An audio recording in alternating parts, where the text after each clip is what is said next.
അതായത് രണ്ട് പാർട്ടികൾ എന്ന് പറയുന്നത് CPIM-ഉം കോൺഗ്രസുമാണ്. ആളുകളുടെ ഇടയിൽ വില മതിക്കാനകത്ത വിലയാ ാണ് കോൺഗ്രസ് ദേശീയ തലത്തിൽ തന്നെ ഒരു അസ്തമനത്തിന്റെ പാതയിലേക്ക് പോകുന്ന ഒരു തെരഞ്ഞെടുപ്പായിരിക്കും 2024 സംഭവിക്കാൻ പോകുന്നത്. എന്താ ഉത്തമ ജനങ്ങൾ നമ്മളോട് ഇങ്ങനെ പെരുമാറി? അതിൽ ഇപ്പോൾ കയ്യിൽ പണമില്ല, ഞങ്ങളുടെ അക്കൗണ്ടുകൾ ഫ്രീസ് ചെയ്തിരിക്കുകയാണ്, അങ്ങനെയൊക്കെയുള്ള മുൻകൂർ ജാമ്യം എടുക്കൽ നമ്മൾ സോണിയാഗാന്ധി അടക്കമുള്ള മല്ലികാർജ്ജുൻ ഖർഗെ അടക്കമുള്ള നേതാക്കളിൽ നിന്ന് കണ്ടു കഴിഞ്ഞു. അതുകൊണ്ട് നമ്മൾ എവിടെ പരിപാടി അവതരിപ്പിച്ചാലും ഇതാണല്ലോ അവസ്ഥ. അതുകൊണ്ട് ഫണ്ട് ഇല്ലാത്തത് കൊണ്ട് തോറ്റു. നിങ്ങൾ എന്തുകൊണ്ട് തോറ്റു എന്ന് ചോദിക്കുമ്പോൾ താത്വികമായി പറയാതെ ഞങ്ങൾക്ക് ഫണ്ട് ഇല്ലാത്തത് കൊണ്ട് തോറ്റു.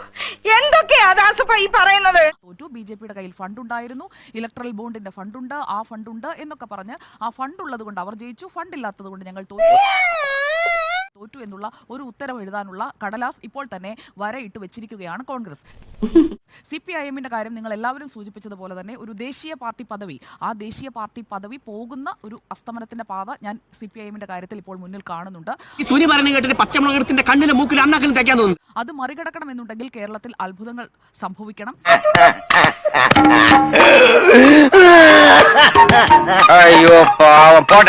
കേരളത്തിൽ നിന്ന് പ്രതീക്ഷിക്കുന്നത് പോലെ ഒരു വളർച്ചയൊന്നും ഇടതുപക്ഷത്തിന് CPIM-ന് പ്രത്യേകിച്ചും പ്രതീക്ഷിക്കാൻ കഴിയില്ല എന്നുള്ളതാണ്.